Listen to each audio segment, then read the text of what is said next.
মধ্যে শুরু হতে যাচ্ছে।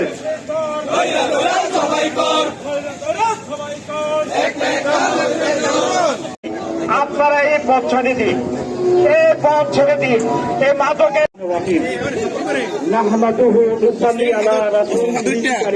মানুষ আর হিতে হিত গান থাকে না। মায়ের সাথে কি করে, বাবার সাথে কি করে, বোনের সাথে কি করে, মুখ্যভাবে যারা জড়িত আছে আমরা দিছি যে লাশ সবাই ঐক্যবদ্ধ থাকি, তাহলে এই থাকবে না ইনশাআল্লাহ।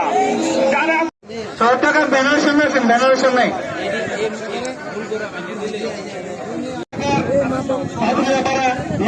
সমাজে থাকবে, আমরা তাদের অস্তিত্ব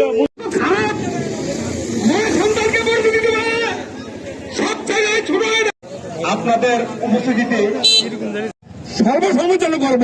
প্রয়োজনে আরো 2-4টা গ্রাম নিয়ে আমরা এই মানববন্ধন করব।